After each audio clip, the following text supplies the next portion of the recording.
시청자 여러분 안녕하십니까? 12시 40분 인사드립니다. 박민영의 SNS 박민영입니다. 진기록이 연출됐죠. 122년 만에 처음으로 뉴욕 증시 다우지수가 1000포인트 이상 올랐다라는 소식이 전달됐습니다. 올라줘서 좋죠. 근데 또 마냥 좋아할 수 없는 게 그렇게 올라갔다? 뭔가 투자 심리가 그만큼 취약한 건가? 변동이 왜 이렇게 크지? 좋은 일에 의심을 하게 되는 현재 상황이 몹시 씁쓸하게 느껴지기도 합니다. 이제 정말 올해장 얼마 남지 않았습니다. 우리가 영화관 갔을 때요. 정말 재미없는 영화 보면 언제 끝나나? 이런 생각이 들죠. 반대로 재미있는 영화면 와 벌써 끝났어? 이렇게 느낄 겁니다. 지난해 이맘때쯤엔 문 닫지 마라. 이런 분위기 이어져라. 이러면서 폐장이 아쉬웠는데 올해는 빨리 문 닫고 내년 좀 새롭게 출발하고 싶다. 이런 생각 많이들 하실 것 같아요. 내년에 개봉될 새해는 어떤 장르일까요? 호러일까요? 아니면 로맨스일까요? 액션물일까요? 궁금해집니다. 미리 고민하면서 이 포트 대비해보도록 할게요. 박민영의 SNS 시작합니다.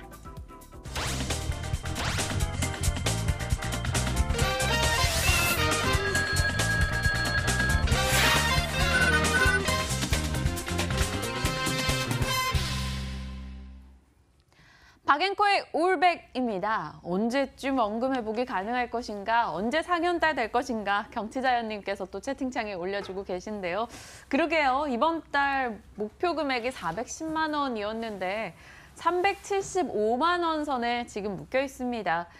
일단 포트 개별 종목 수익으로 봤을 땐 조금은 나아진 상황인데 목표 달성을 계속 실패하고 있다는 건 좀 씁쓸하고 부끄럽기도 하네요. 현재 포트 웹젠이 12% 수익 중이고요. 인터로조가 오늘 4% 올라주면서 10% 가까운 수익 내고 있습니다. DA테크놀로지 3% 오늘 올라서고 있네요. 대상이나 상신 브레이크는 손실 구간입니다만 일단 금액적인 부담은 그리 크지 않아요. 비중이 굉장히 적었기 때문이죠. 자, 오늘 이 두 분과 포트에 대한 이야기, 시장에 대한 이야기 나눠보겠습니다. 메리츠종금증권 영업부의 권홍섭 대리님, KB증권 강남스타 PB센터 정희진 팀장님 오셨습니다. 어서 오세요. 안녕하십니까. 네, 안녕하십니까. 두 분과 시장 얘기 나눠볼게요. 먼저 권 대리님, 오늘 배당락일 영향일까요? 뉴욕 증시 올라도 전혀 반응 못하고 기관 측에서 딱 배당 끝났으니 이제 다 갖다 팔아버리자 이런 느낌으로 매도하고 있는 느낌도 살짝 들기도 하고요. 시장 판독하기 어렵다라는 표현들이 나오더라고요. 어떻게 될까요, 내년? 일단 내년에 정도는 일단 일단 결과부터 말씀드리자면은 내년에 상반기까지는 아직 그런 우리가 이슈가 세 가지가 있죠. 미중 무역 분쟁, 그리고 이탈리아 예산안 해가지고 영국의 브렉시트, 그리고 우리나라 같은 경우에는 요즘에 레임덕이라고 해가지고 좀 대선주가 많이 움직이고 있는 상황인데 이제 이 세 가지가 어느 정도 이제 해결이 되기 위해서는 한 3월 정도까지가 마지노선일 것 같습니다. 일단 오늘 우리나라 증시는 이제 미국의 유혹발로 인해서 지금 코스피의 경우에는 혼조세가 나타나고 있는데 실질적으로 이제 배당락 효과로 인해서 한 30% 디스카운트 됐다 이렇게 보시면 될 것 같고요. 실질적으로 오른 거를 보시면은 이제 그 선물 지수가 지금 한 1포인트 넘게 상승을 하고 있기 때문에 그런 부분에서 뉴욕발 증시의 훈풍이 우리나라 증시에도 영향을 받고 있다 이렇게 보시면 될 것 같습니다. 다만 이제 뉴욕에서 이제 반등했던 요인은 뭐냐면 이제 문우신 장관, 재무장관과 그리고 이제 제롬 파월 연준 의장의 해임안에 대해서 이게 이슈가 있었는데 백악관 측에서 명확하게 그럴 일은 없다. 해임은 없고 자리는 지킬 것이다라는 이제 발언을 통해서 그런 불확실성이 해소가 되면서 다우지수를 기준으로 1000포인트 넘게 상승을 했던 것들이 우리 아시아 증시에도 훈풍으로 다가오는 상황인 것 같습니다. 그러나 이제 이런 장세들이 이제 이벤트성으로 해가지고 몇 번 옮길 수가 있습니다. 그러나 이제 박스권 장세는 유효하고요. 네. 우리나라 코스피의 경우에는 2150선 그리고 하단으로는 1910선까지 유지를 해야 되기 때문에 이런 아래 하방에 대한 리스크 관리가 필요한 시기다 이렇게 보시면 될 것 같고요. 오늘은 좀 제약바이오가 많이 올라오고 있습니다. 아무래도 1월 7일 날 열릴 JP 모건 헬스케어 컨퍼런스가 예정되어 있기 때문에 그런 기대감으로써 최근에 낙폭이 컸던 안트로젠이라든지 그리고 제약과 관련돼서는 대용제약 이런 회사들이 상승폭이 컸기 때문에 제약바이오 중심으로 좀 관심 있게 보셔도 될 시즌이다 이렇게 보시면 될 것 같고요. 대주주 이슈라든지 그리고 권리락이 다 어저께 끝났으니까 이제 한번 다시 한번 포트폴리오를 재정비해서 1월장을 한번 준비를 해보시는 좋은 시기가 될 것 같습니다. 알겠습니다. 권 대리님 말씀 주셨던 바이로메드 아쉽네요. 이 종목 놓친 거 굉장히 아쉽게 느껴지고요. 그날도 오셔서 포스코 캠텍 괜찮을 것 같다 이야기 주셨는데 그 다음날 급등해서 참 아쉽습니다. 정의진 팀장님 오시는 날은 꼭 이슈가 되는 게 있어요. 바로 채팅창에 항상 팀장님의 화장이나 혹은 의상에 대해서 꼭 코멘트가 나오거든요. 오늘도 귀걸이 너무 예쁘네요라고 아름민용 님이 올려주시기도 했습니다. 팀장님이 저희 또 박민영 SNS 펫핏이잖아요. 오늘 포트에서 저희가 다뤄볼 종목이 DA 테크놀로지 정의진 팀장님의 종목이었어요. 오늘장 3% 올라오지만 포트에서 현재 1.7% 손실입니다. 어떠셨어요? 포트에 이 종목이 들어있으니까 한 주 동안 계속 좀 신경 쓰이시죠? 네, 26일이었죠. 신저가를 장중에 기록을 했습니다. 그래서 마음이 상당히 좀 많이 무거웠고요. 그리고 바로 이렇게 반등을 하는 모습을 보여줘서 그나마 좀 마음이 가벼워졌는데 권 대리님께서 말씀을 하신 대로 전반적인 시황은 사실 좋지 않습니다. 그렇기 때문에 섹터로 수급이 몰리는 섹터로 집중을 하는 어떤 그러한 트레이딩 장세를 저희도 볼 수밖에 없는데요. 지금 여러 가지 종목들을 보시면 좀 자동차 부품주가 좀 심상치 않은 것을 볼 수가 있습니다. 자동차 부품주 중에서도 뭐 어디를 보느냐라고 했을 때 쉽게 떠올리는 것이 얼마 전에 급등이 있었던 수소차에 관련한 부분, 그리고 전기차, 그리고 또 마지막으로도 봐야 되는 것이 자율주행입니다. 최근에 또 1월에 다가오는 것이 CES 2019이죠. 그래서 아마도 5G 관련해서 자율주행, 이 전기차 기술에 대해서 많은 발표가 있을 것으로 예상이 되는데요. 우리나라 삼성도 물론이고요. 5G, 전기차, 그리고 자율주행, 이 세 가지는 이렇게 하나로 묶어 가야 됩니다. 전기차로 자율주행을 하죠. 자율주행을 하려면 많은 전파를 실시간으로 쏘고 받아야 됩니다. 그렇게 되면 5G의 기술이 함께 어우러져야 하고요. 그래서 이 부분에 있어서는 전기차에 있어서는 배터리가 필수 불가결을 하기 때문에 이 세 가지를 이렇게 좀 한꺼번에 꼭 봐야 된다라고 말씀을 드릴 수가 있고요. DA 테크놀로지의 최대 주주가 에스모죠. 에스모가 관련하여서 우리나라에서도 시범 운행을 잘 하였다는 그런 기사가 있고요. 그리고 또 자율주행 플랫폼을 만드는 것은 또 위주돔이라는 또 관련한 플랫폼 개발 업체를 또 같이 함께 영위를 하고 있습니다. 이런 부분에 있어서 자율주행 부분에 있어서는 DA 테크놀로지가 저는 좀 집중을 할 만하다고 보고요. 지금 좀 떨어지는 모습에서 이 반전을 1월에는 좀 보여줄 수 있었으면 하는 생각입니다. 네, 그렇다면 더 보유해 나가자라는 의견이신 거죠? 네, 맞습니다. 네, 오늘 특허 취득 관련한 이슈도 있었고요. 시장 대비해서는 나름 괜찮지 않나라는 이 판단입니다. 일단 DA 테크놀로지 계속해서 보유해보도록 할게요. 그리고 권 대리님께서 바이오 종목을 하나 포트에 넣자 이야기 주셨는데 그 부분 좀 심각하게 지금 고려를 해야 되는 상황인 것 같아요. 시간 허락하면 오늘 바이오 종목 어떤 거 괜찮을까요? 라는 질문을 드려볼게요. 자, 이제 두 분의 오늘의 딱한 종목 이야기 나눠보겠습니다. 열어보시죠. 권 대리님의 오늘 종목은 호텔신라, 정의진 팀장님의 종목이 APTC. 궁금해요. 저 APTC가 왜 이렇게 낯설죠? 처음 듣는 느낌인데 일단 권 대리님의 종목부터 가겠습니다. 권 대리님 호텔신라 얘기해 주실까요? 오늘장 호텔신라 급등입니다만 불과 며칠 전에 NH투자증권에서 걱정된다, 우려된다 하면서 목표가를 낮춰잡기도 했었습니다. 한 며칠간 하락하다 오늘 올라오는데요. 어떤 포인트 잡고 계세요? 네, 우선적으로 이제 낮은 기저 효과가 가장 큰 투자 포인트가 될 것 같습니다. 계속적으로 이제 사드 영향으로 인해서 이제 올 한 해는 좀 매출이 부진했었는데요. 일단은 이제 4분기에도 마찬가지로 이제 계절적 요인으로 인해서 3분기 대비해서 컨센서스는 좀 다소 낮아질 수 있다 이렇게 보시면 될 것 같은데 어쨌든 다소 낮아진다 하더라도 우리가 시장에 대해서는 그만큼 그 예측을 해놨기 때문에 시장 충격은 영향은 제한적일 것이다 이렇게 보시면 될 것 같습니다. 4분기 연결 기준 매출은 YOY로 1조 한 1,200억 원 정도로 26% 성장하고 영업이익은 한 269% 성장한 572억 정도 이제 실적이 나올 거로 예상이 되고 있는데 매출은 여전히 이렇게 좀 올라오는 모양새는 여전합니다. 그러나 이제 면세점 쪽에서 따이공 규제라든지 그 중국의 전자상거래법으로 인해서 3분기 대비 다소 낮아질 걸로 이제 예상을 하고 있는 상황입니다. 이제 내년도에도 이런 그 실적이 조금씩 좋아질 걸로 예상이 되고 있는데요. 일단 그 따이공 규제 관련된 대해서는 계속적으로 좀 유심히 봐야 되는 상황인 것 같습니다. 일단 2019년에 면세 사업의 변수가 이제 한 2가지 정도가 있는데요. 이제 아까 앞서 말씀드린 대로 이제 전자상거래법 도입, 그리고 두 번째가 베이징 신공항 건설입니다. 만약에 이제 지금 이제 중국인 관광객들의 이제 좀 이제 루트를 좀 보자면 뭐 상하이에서 가게 된다면 이제 뭐 우리나라나 아니면 일본 쪽으로 많이 가고 있는 편중인데, 만약에 베이징이나 신공항이 한 8개 정도가 더 건설이 된다면 이제 우리나라로 올 가능성이 더 크다고 보여지죠. 그래서 그 이제 여론조사를 한번 물어봤는데 중국인한테 왜 한국이나 이제 그 일본 쪽으로 가십니까?라고 했을 네. 때는 가까우니까. 그냥 단순합니다. 맞아요. 예, 뭐 밑에 있는 뭐 광저우 이쪽에 있는 사람들은 홍콩이나 마카오 쪽이나 이쪽으로 가고요. 가까운 데로 가게 되는데, 만약에 이런 공항들이 많이 발달하게 되고, 그리고 이제 그런 수용 능력이 거의 한 뭐 1000% 이상 증가하기 때문에 네. 기존 대비해서 1000% 이상 증가하기 때문에 그런 부분에서 내년도에는 전망이 좀 밝다 이렇게 보시면 될 것 같습니다.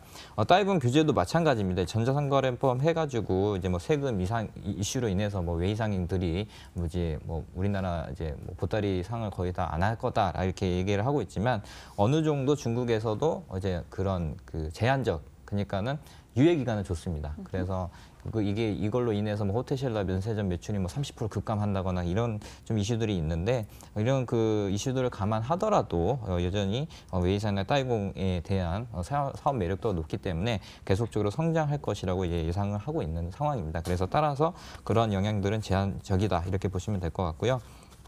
또한 이제 1월 달에는 아마 1월에서 3월 정도 사이에는 아마 이제 중국 시진핑 주석이 아마 방한을 할 예정입니다.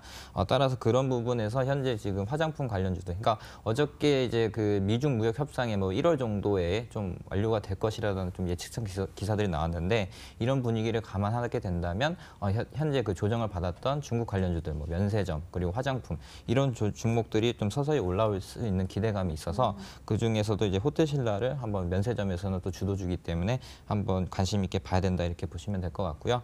역시 만약에 시진핑 주석이 만약 방한을 하고 규제가 완화된다면 이제 중국인 대형 관광객들 이런 부분들 규제가 해소가 되면서 중국인에 대한 인바운드 회복 기대감이 있을 수 있기 때문에 이런 부분에서 투자 포인트를 잡으시고 하시면 되는데, 다만 이제 짧게 하셔야 됩니다. 뭐 이제 이게 추세가 상방으로 계속 가는 것이 아니기 때문에 일단 기술적 분석상 위에 이제 60일선 도달하는 81,000원만 돌파하게 된다면 121선이 이제 내려오고 있지 않습니까? 그러면은 여기 내려오는 각도에 따라서 한 86,000원 내지 9만 원 정도 목표가를 잡고 이제 매매를 하시면 될 것 같고요. 손절가는 짧게 한 68,000원 정도 잡고 매매를 하시면 될 것 같습니다. 올해 면세점 매출 사상 최대 기록할 거다, 호텔신라 이런 얘기들이 나오고 있습니다. 근데 또 일각에서는 이제 면세업계 강자는 신세계가 될 것이다, 뭐 이렇게도 얘기가 나오거든요. 아무래도 뭐 신세계도 나쁘지 않습니다. 근데 이제 제가 생각하기에는 그 이제 호텔신라가 이제 현선 HDC하고 이제 우리나라의 면세점 한 2개 정도 출점을 용산하고 이제 거기 그 어디죠? 그 강남 그 삼성동 쪽에 그쪽에다가 이제 하는 걸로 알고 있는데, 그런 쪽에서 이제 매출에 대한 성장세, 그리고 중국 신공항에 또 면세점 출점이 이제 완벽하게 이루어진다면은 중국 쪽에서에 대한 매출 성장, 그리고 우리나라에 대한 매출 성장, 이 2가지 포인트로 신세계가 더 올라갈 수도 있겠죠. 근데 이제 저의 그 견해에 따르면은 이제 그 좀 호텔신라가 더 면세점에서는 주도주가 될 가능성이 크다 이렇게 보시면 될 것 같습니다. 알겠습니다. 정의진 팀장님 의견은 어떠신지요? 호텔신라요? 오늘 뭐 모처럼 만에 강하게 반응을 주고 있긴 한데요. 의견 주시죠. 네, 저도 신세계는 어떻게 생각하시는지 여쭙고 싶었는데 앵커님께서 네, 여쭤주셔서 45만 원에서 25만 원까지 신세계가 밀려 내려왔어요. 그래서 여기서 거의 신세계에서 면세점 매출은 거의 잡히지 않은 주가라고 저는 생각을 하고 있었거든요. 그래서 네. 그런 부분에 있어서 좀 반등을 기대할 수 있다라고 하였고, 오늘 아우딘 퓨처스 같은 경우에도 오늘 장중에 7%까지 올랐다가 오늘 4%, 네, 중국 관련한 화장품 종목인데요. 해당 브랜드는 이제 막 신세계 등 뭐 새롭게 오픈한 현대 면세점 등에서도 런칭을 하기 위해서 중국 국내에서 상당히 인기가 많다라고 합니다. 그래서 이러한 개별 종목들도 있으니 한번 관심을 가지고 좀 본다면 바닥에서 반등하고 있는 그러한 이 부분들을 볼 수가 있거든요. 그래서 도움이 되실 것 같습니다. 그렇다면 정의진 팀장님은 솔직히 호텔신라와 신세계, 나라면 신세계 산다 이쪽에 무게 두신 거예요? 네, 저는 신세계를 개인적으로 이전에 사고 싶었습니다. 아하, 알겠습니다. 두 분의 각각의 의견 나눠봤고요. 이제 정의진 팀장님 종목으로 가볼게요. APTC, 저 처음 듣는 것 같아요, 이름. 네, 상당히 생소하실 네. 걸로 생각이 됩니다. 8월 중에 8월 말 정도에 상장을 하였고요. 지금 현재 공모가보다 낮은 수준으로 내려와 있는 상태입니다. 반도체 식각 공정에 관한 장비를 제조, 납품하는 회사인데요. 이 실리콘 위에 이제 철판을 깝니다. 그리고 네. 그 위에 디자인을 한 대로 그 회로를 이렇게 쌓는데 포토 공정을 하는데 이제 그렇게 되면 그 예쁘게 우리가 여자들도 립스틱을 바르면 이게 립스틱이 튀어나오면 이렇게 정비를 하죠. 회로 공정에서 염산을 넣어서 그 디자인한 대로만 남도록 하는 마지막 그 기술 클린 공정 전 공정에 관한 그런 제조 장비를 만들어서 납품을 하는데 SK 하이닉스, LG 이노텍 그리고 그 외에 중국의 많은 이 반도체 기술을 따라하려고 하는 그 중국에도 그 영업 활동을 열심히 하고 있는 그러한 회사라고 좀 이해를 하시면 될 것 같고요. 반도체 시황은 사실상 좀 좋지 않습니다. 하지만 이 회사는 좀 개별적으로 실적이 지금 좋은 상태이고요. 기존 회사들이 3월 달에 그 감사가 있습니다. 그래서 3월에 상패가 많습니다. 그래서 반도체 부분에 있어서 또 회계 처리 이슈 등이 강화가 되면서 상장 폐지되는 회사들이 많은데 이렇게 얼마 되지 않은 회사들은 상패가 될 일이 없어요. 그러면 수급이 몰리게 되겠죠. 네, 그래서 저는 1월 초쯤에 수급이 좀 몰릴 수 있다라는 초점에서 뭐 그런 약간 눈치 싸움을 하는 부분에 있어서 이 종목을 좀 말씀을 드립니다. 그리고 시총 또한 지금 1,400억 정도인데 영업이익이 250억 정도니까 시총이 2,000억에서 3,000억까지는 갈 거라고 보고 기존의 주가가 좀 빠졌던 거에 대비해서 6,500원에서 7,000원 선 정도는 좀 쉽게 회복을 하지 않을까 하는 그런 시각으로 오늘 앵커님께 말씀을 투자자분들께 드립니다. 알겠습니다. 네. 1월 안에 또 강하게 수급적인 쏠림이 있을 수 있다. 뭐 이렇게 얘기를 주시니까 APTC 어떤지 권 대리님께도 여쭤볼게요. 대리님께서는 체크하셨던 종목이셔요? 아니면? 제가 뭐 신규 상장하고는 거의 1년은 쳐다보지 않기 때문에 잘 이제 관심 있게 보진 않았던 종목인데 이제 우리가 보통 이제 딱 신규 상장을 하고 한 6개월 내지 한 1년 정도는 만약에 이제 기관이라든지 대량 매물이 출회하기 때문에 그런 부분에서 약간 좀 그 횡보하거나 조정할 수 있는 장이 올 수 있다 이렇게 해서 신규 상장된 종목들을 좀 추천을 하고 있지는 않은 상황입니다. 그런데 이제 이 회사의 실적을 좀 들여다보면은 굉장히 뭐 ROE도 뭐 100대가 나오고요.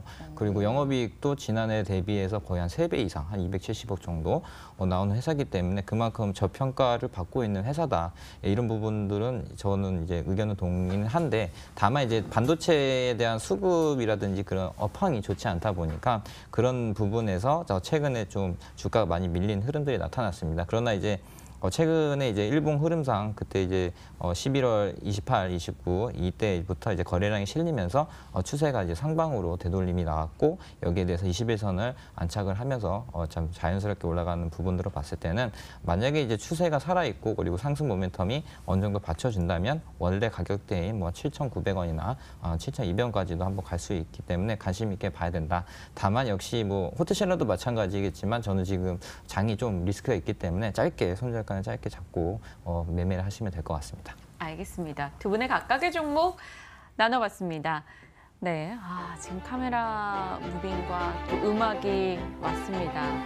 오랜만에 또 이 음악을 듣고 있는 느낌이네요. 피디님께서는 제가 이 음악이 나오고 막 열심히 고민해서 결정이 내리길 항상 바라시지만 오늘요.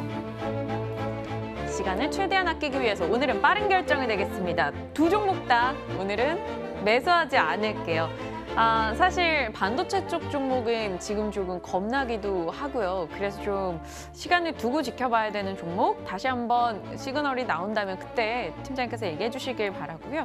호텔신라 같은 경우도 일단은 조금 제 포트에서 좀 무겁게 느껴지기도 하고 이래서 잠시 배제해놨습니다. 제가 왜 시간을 확보했는지는 아실 것 같아요. 권 대리님 바이오 종목 하나 주세요.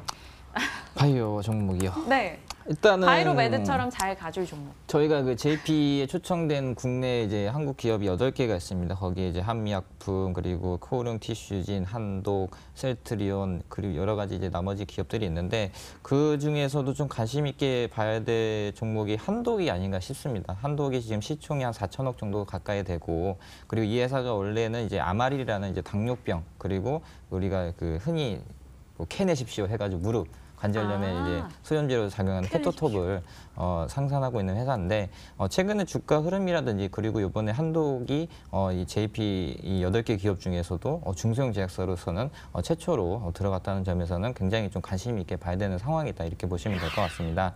과거에 이제 그 HAB라든지 그리고 신라젠이 작년과 재작년 이렇게 그 JP에 초청이 돼서 이제 그 발표를 했을 때 한 30분 정도 발표 시간이 주어지는데, 거기서 외국인들에 대한 투자, 그러니까 그 약물에 대한 조성에 대한 그 재평가를 받게 돼서 지금 현재 신라젠이 시총 상위에 있고 HAB도 마찬가지죠. 이런 부분에서 이런 그 1월 7일 날부터 열리는 JP에서는 한독이라든지 그리고 뭐 바이로메드도 마찬가지고 그런 부분에서 재평가 받을 수 있는 부분들이 가장 크기 때문에 그 중에서도 좀 시총이 작고 좀 빠릿빠릿하게 움직일 수 있는 게 한독이 아닌가 싶습니다. 현재 이제 한독은 그 제넥신과 그 성장 호르몬과 관련된 부분을 공동 개발하고 있는데요. 이제 이번에 이제 2상이 끝나고 내년에 이제 3상 진입을 노리고 있습니다. 그런 가운데서 지금 이제 기술 이전에 대한 논의가 있는 와중에 있는데요. 일단 2상을 완료했다는 건 어느 정도 안정성에 대해서는 그 부분에 대해서는 해결을 했다, 이렇게 보시면 될 것 같고요. 3상의 경우에는 거의 2조 가까운 그 임상 비용이 들어가기 때문에 중소형 제약사들이 감당하기는 어렵습니다. 따라서 이제 빅파마들, 뭐 로슈나 화이자 이런 회사들이 적극적으로 라이센스 아웃에 대해서 관심을 보이는 걸로 알고 있고요. 그리고 뭐 중국에 있는 제약회사, 상위 제약회사 5개 업체도 지금 제넥신과 한독이 개발하고 있는 이 성장 호르몬에 대해서 관심이 많은 걸로 알고 있습니다. 따라서 내년에 이 JP에서 이런 그 발표 모델로 인해서 기술 이전에 대한 라이센스 아웃 매출이 발생하게 된다면 주가가 한번 또 튕길 수도 있고, 향후에는 뭐 또 다시 한번 그 코스닥에 상장된 회사들처럼 좀 주도주가 될 수 있기 때문에 그런 부분에서는 한독 아니면 바이로메드 그리고 제넥신 이 3종목을 한번 관심 있게 봐야 된다, 이렇게 보시면 될 것 같습니다. 한독이요. 네. 정인 팀장님 짤막하게 한번 질문 드려볼까요? 3, 40초? 한독 괜찮을 것 같으세요? 사실 바이오가 이렇게 갑작스럽게 질문 드리기엔 좀 어렵죠. 갖고 있는 네, 근데 이러한 그 이슈에도 이렇게 바이오가 이렇게 급등하는 모습을 보면 분명히 우리나라 투심에서 바이오를 빼고 할 수는 없다라는 점에서 말씀하신 한독이 차트가 네, 아주 예쁘게 올라가고 있습니다. 그리고 3만 원대 가격대도 매력적인 것 같습니다. 좋습니다. 고민스럽긴 한데 일단 네, 한독을 오늘 제가 소액이라도 좀 포트에 방송 끝나기 전에 아니죠. 장 마감 전에 조금 추이를 보기 위해서 꼭 담아 놓도록 할게요. 시청자 여러분들, 시간상 지금 뭐 매수 결정하기에는 좀 부족할 것 같고요. 한독 제가 지금 현재가 부근에서 단돈 얼마라도 포트에 넣어놓고 내일이든 그리고 내년에든 새롭게 더 추가 매수를 하는 방향으로 가보도록 하겠습니다. 다른 종목에 대해서는 또 내일 출연자분들과 함께 고민하는 시간 가져야겠네요. 오늘 권홍섭 대리님, 정희진 팀장님과 이야기 나눠봤습니다. 내일 이 시각 인사드릴게요. 여러분 고맙습니다.